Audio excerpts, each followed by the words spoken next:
के चेहरे। अल्लाह तबारक व तआला ने हजारों किस्म की मखलूकात पैदा फरमाई ताकि इंसान उनसे मुस्तफी हो सके और खुदा का शुक्रगुजार हो। इस मादनी दुनिया के अलावा भी इंसान के लिए अल्लाह ने दिल बहलाने वाली मखलूकात को पैदा फरमाया है ताकि दुनिया की तकलीफ, मसाइब और आजमाइशों से थका हारा बंदा जिसने अल्लाह के हुक्म के आगे अपने तमाम तर ख्वाहिशात को कुर्बान कर दी, उसे वो मखलूक बतौर इनाम अता कर दी जाए। ये एक ऐसी मखलूक है जो आखिरत में बंदाए मोमिन के लिए तमाम मसाइब व आलाम का बदला बनेगी। आसमानी किताबों में इस खूबसूरत मखलूक को हूरे ऐन कहा गया है। लफ्ज हूर हूरा की जमा है और हूरा उस औरत को कहा जाता है जो जवान, हसीन और जमील, सफेद रंग वाली और इंतहाई स्याह आंखों वाली हो। कुरान मजीद में कई मकाम पर इन हूरों का जिक्र मिलता है। मसलन सूरह सफ़ात में अल्लाह ने फरमाया, नेमतों वाली जन्नत में जन्नती तख्तों पर एक दूसरे के सामने बैठे होंगे, जहाँ शराब के जाम का उन पर दौर चल रहा होगा जो पीने में शफाफ और लजीज होगी। न उससे दर्द सर होगा और न उसके पीने से वो बहकेंगे। और उनके पास नीची नजरों और बड़ी बड़ी आंखों वाली हूरें होंगी, ऐसी नाजुक जैसे अंडे के छिलके के नीचे छुपी हुई झिल्ली। इसी तरह सूरह रहमान में इरशाद हुआ, वहाँ यानी जन्नत में नीचे निगाहों वाली हूरें हैं जो उनके पहले उनसे किसी जिन्न और इंस ने हाथ नहीं लगाया। वो ऐसी होगी जैसे चमकते हुए हीरे और मोती। गोया हूर ऐसी जन्नती मखलूक है जिसे दुनियावी मिसाल से समझना और उसके जिस्मानी बनावट और जिस्मानी खुसूसियात को बयान करना मुश्किल है, जिसे न किसी न इंसान ने देखा और न ही छुआ है। और जन्नती मोमिन के लिए इनाम और बदला होगी। अहदीस मुबारका में भी नबी करीम सल्लल्लाहु अलैहि वसल्लम ने इरशाद फरमाया है कि हूरों की आंखें उस मोती की तरह होगी जो सीपी में हो और उसको किसी ने हाथ से न छुआ हो। अल्लाह ने हूरे इनको जाफरान से तख्लीक फरमाया है। अल्लाह उनके चेहरों को नूर और जिस्मों को रेशम का लिबास पहनाएगा और उनके जिस्म हैरान कर देने वाले होंगे।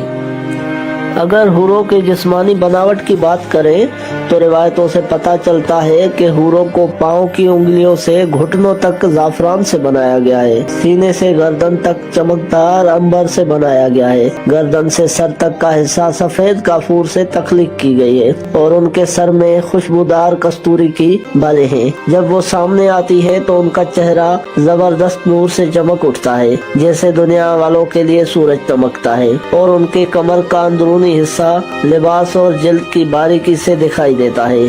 अगर कोई हूर अपनी हथेलियों को आसमान और जमीन के दरमियान जाहिर कर दे तो तमाम मखलूकात उसके हुस्न की दीवानी हो जाएगी, और अगर वो अपना चेहरा जाहिर कर दे तो उसके हुस्न से आसमान और जमीन के दरमियान मौजूद तमाम चीजें जगमगा उठेंगी।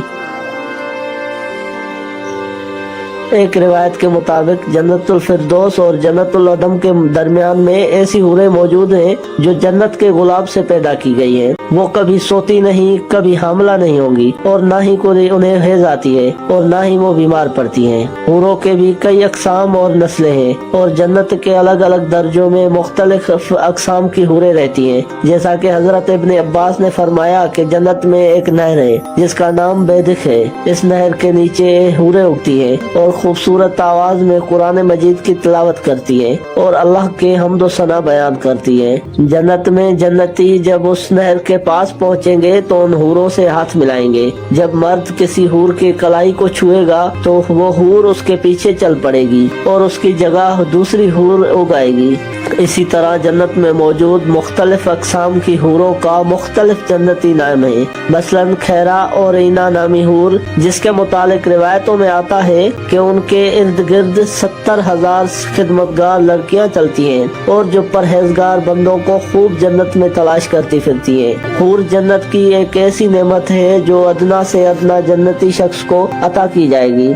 जैसा कि हजरत इब्ने उमर ने बयान किया है कि एक अदना दर्जे के जन्नती को भी 1000 महल दिए जाएंगे और हर 2 महलों के दरमियान 1000 साल का फासला होगा। हर महल में हूरें ऐन होंगी। इसी तरह जन्नत में एक दरख्त है जिसके नीचे उभरे हुए छातियों वाली कुंवारी हूरें होंगी और वहाँ गीत और नगमे गाएंगी। तो जब दरख्त ये आवाज सुनेगा तो इसकी शाखें एक दूसरे से टकराकर बांसुरी جیسی آواز پیدا کرے گی۔ اسی طرح روایتوں کے مطابق جب کوئی جنتی شخص حور سے ہم بستری کرے گا تو اس کی شہوت 70 سالوں تک اس کے جسم میں گردش کرتی رہے گی، جس سے وہ لذت پاتا رہے گا۔ جب وہ حور عین سے خوب صحبت کر لیں گے تو وہ دوبارہ پاک اور کنواری ہو جائیں گی۔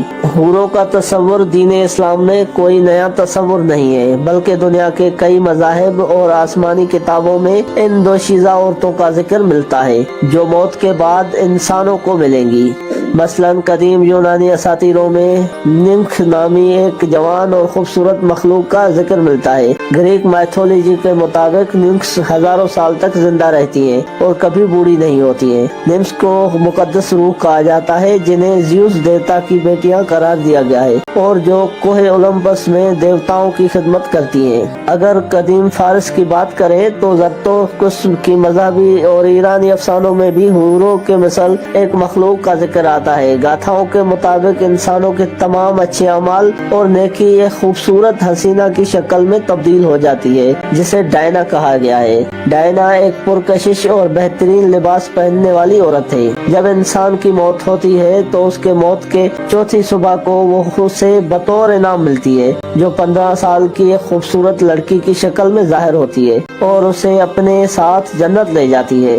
اسی طرح ہندو دھرم کے مقدس کتاب وید، مہابھارت اور پرانوں میں ایسی عورتوں کا ذکر ملتا ہے جنہیں اپسرا کہا گیا ہے۔ یہ عورتیں اندر دیوتا کی سورگ یعنی جنت میں رہتی ہیں اور لوگوں کا دل بہلاتی ہیں۔ مہابھارت کے مطابق سورگ میں ایک خوبصورت جھیل موجود ہے جہاں سنہری اور خوبصورت افسرائیں رہتی ہیں اور سورگ میں رہتے والے انسان کو 1000 خوبصورت افسرائیں ملیں گی۔ پریشر اسم میں لکھا گیا ہے اگر کوئی انسان جنگ کرتے ہوئے مارا جائے تو سورگ کی کئی کنواری افسراؤں کے ساتھ اسے صحبت کرنے کا موقع ملے گا۔ مانا جاتا ہے کہ یہ افسرائیں ہر زمانے میں اس زمین پر آتی رہیں اور بڑے بڑے رشی اور سادھوؤں کی عبادت اور ریاضت کو برباد کرنے کی کوشش کرتی رہیں۔ ایک ہندو کتھا کے مطابق ایک دفعہ رشوا مترا نامی ایک سادھو کی عبادت و ریاضت سے اندر دیوتا کو بہت خوف آیا، لہٰذا انہوں نے میمکا نامی ایک افسرا کو سورگ سے اس زمین پر بھیجا تاکہ وہ وشوا مترا کو اپنے خوبصورتی اور اداؤں سے لبھا سکے